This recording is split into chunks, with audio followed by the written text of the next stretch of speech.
आपको personal loan चाहिए लेकिन लिमिट कम मिल रहा है, तो क्या आप भी चाहते हैं कि आपके पर्सनल लोन का लिमिट इंक्रीज हो जाए, वो भी बिना किसी टेंशन के? तो ये वीडियो आपके लिए है।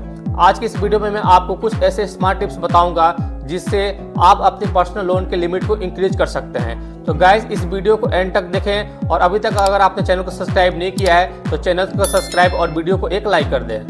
गाइज सबसे पहले हम बात करते हैं कि कुछ फैक्टर्स हैं जो पर्सनल लोन एलिजिबिलिटी को वो इम्पैक्ट कर सकते हैं।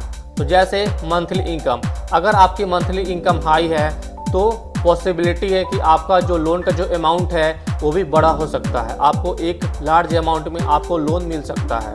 वही सेकंड बात करें तो क्रेडिट स्कोर, अगर आपका क्रेडिट स्कोर बहुत अच्छा है, आप मान के चलो कि आपका क्रेडिट स्कोर 750 प्लस है, तब भी आपको जो लोन मिलेगा उसमें आपको कोई दिक्कत ज़्यादा नहीं होगा और काफ़ी जल्दी और फास्ट अप्रूव हो जाएगा।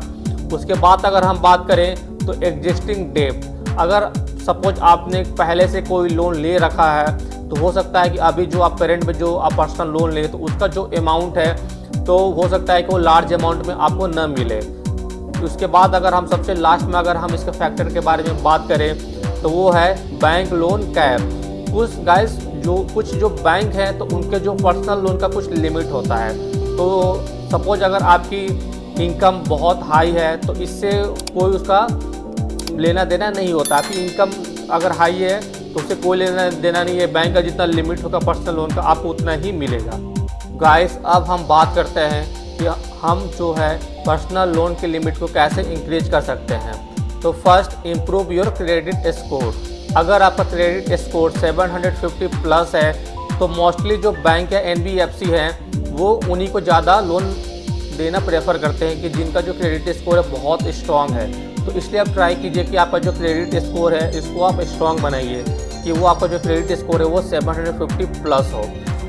इसके बाद देखिए, अगर आपके पास कोई भी पास्ट कोई एग्जिस्टिंग कोई ड्यू या कोई EMI है तो आप उसको टाइमली उसको पे करें। कोई भी अगर EMI है तो उसको ड्यू डेट के पहले या अप टू ड्यू डेट तक आप उसको पेमेंट कर दें, तो इससे भी आपका जो क्रेडिट स्कोर होगा वो इंक्रीज होगा और काफ़ी ईजी वे में आपको जो लोन है वो मिल जाएगा। इंक्रीज योर इनकम, जो बैंक है वो आपकी रीपेमेंट कैपेसिटी को देखकर वो लोन देते हैं। तो जैसे अगर आपकी इनकम हाई है तो आपका जो लोन अमाउंट है वो भी हाई हो सकता है। तो इसलिए आप क्या है कि एडिशनल सोर्स ऑफ इनकम के लिए जैसे जो रेंटेड इनकम या फ्रीलांस जो वर्क है या अदर इनकम को आप इंक्लूड कर सकते हैं। Choose a longer repayment period. Guys आप जो भी पर्सनल लोन ले रहे हैं तो आप ये ट्राई कीजिए कि आप उसको लॉन्ग ड्यूरेशन के लिए लीजिए, क्योंकि आप सपोज अगर आप लॉन्ग ड्यूरेशन के लिए अगर आप लोन लेंगे तो आपका जो EMI का जो बर्डन है वो आप पे काफ़ी कम होगा। जैसे सपोज अगर आप अगर शॉर्ट ड्यूरेशन के लिए अगर आप लार्ज अमाउंट का लोन ले रहे हैं तो एवरी मंथ आपको जो EMI जो पे करना होगा वो काफ़ी ज़्यादा होगा और हो सकता है कि वो एक आपके लिए बर्डन बन जाए। लेकिन वही अगर आप लॉन्ग ड्यूरेशन के लिए अगर आप लोन लेंगे तो जो आपको EMI है वो थोड़ा कम आपको पे करना पड़ेगा, हाँ, लेकिन जो इंटरेस्ट है वो थोड़ा इंक्रीज हो जाएगा।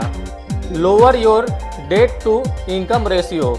गाइस जो भी लोन प्रोवाइडर है वो उन पर्सन को ज़्यादा लोन देना पसंद करते हैं जिनकी जो EMI है तो उनकी मंथली इनकम के 40 से 50% से कम हो, तो उनको बैंक ज़्यादा प्रेफर करेंगे लोन देना। इसके अलावा क्या है कि अगर आपके पास कोई भी एग्जिस्टिंग या पास्ट अगर कोई लोन है तो पहले आप उसको रीपेमेंट कर दें, उसके बाद ही आप कोई भी न्यू लोन के लिए अप्लाई करें। अप्लाई विद अ को एप्लीकेंट और गारंटर। गाइस अगर आपकी इनकम अच्छी नहीं है या सपोज आपका सिबिल स्कोर वो भी गुड नहीं है तो आप क्या है कि गारंटर या कोई भी जो आपके फैमिली मेम्बर या स्पाउस के साथ आप जॉइंट एप्लीकेशन के थ्रू पर्सनल लोन के लिए अप्लाई कर सकते हैं। Maintain a good relationship with your bank. अगर आपकी रिलेशनशिप बैंक के साथ बहुत अच्छी है, जैसे आपकी सैलरी गुड है और आपने उस बैंक में FD कर रखा है या पास्ट में आपने जो लोन लिया था तो उसकी EMI आप टाइम पे पेमेंट करते थे और पास्ट में जो भी आपने जो लोन है उसको अभी आपने रीपेमेंट कर दिया है, तो इसके क्या होगा कि जो बैंक है अगर आपके साथ अच्छा रिलेशनशिप है तो आपको pre approve higher loan limit भी वो भी ऑफर कर सकती है। गाइस, ये कुछ स्मार्ट टिप्स थे जिसके थ्रू आप अपने पर्सनल लोन के लिमिट को इंक्रीज कर सकते हैं। लेकिन अगर आपको एक चीज़ और मैं बोनस टिप दूंगा कि जैसे अगर आपको पर्सनल लोन के लिए अप्लाई करना हो तो अगर फेस्टिव सीजन है या सपोज अगर आपकी सैलरी हाइक हुई है तो उसके बाद अगर आप अप्लाई करेंगे पर्सनल लोन के लिए तो आपको हो सकता है कि आपको काफ़ी जल्दी अप्रूवल मिल जाए। गाइस, अब हम बात करते हैं कि आपकी इनकम के बेसिस पे आपको कितना पर्सनल लोन मिल सकता है।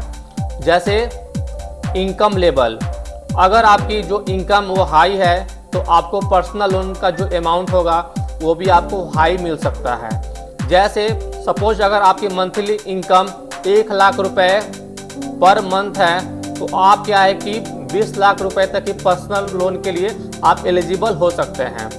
वही उसके बाद अगर हम बात करें तो ये जो पर्सनल लोन है ये बैंक पॉलिसी पे भी डिपेंड करता है। जैसे हर बैंक का जो पॉलिसी है थोड़ा डिफरेंट होता है, तो कुछ जो बैंक है तो वो जो पर्सनल लोन है वो अप टू 25 लाख देती हैं, और जो कुछ बैंक है वो उनकी जो पर्सनल लोन की जो लिमिट है वो अप टू 50 लाख है।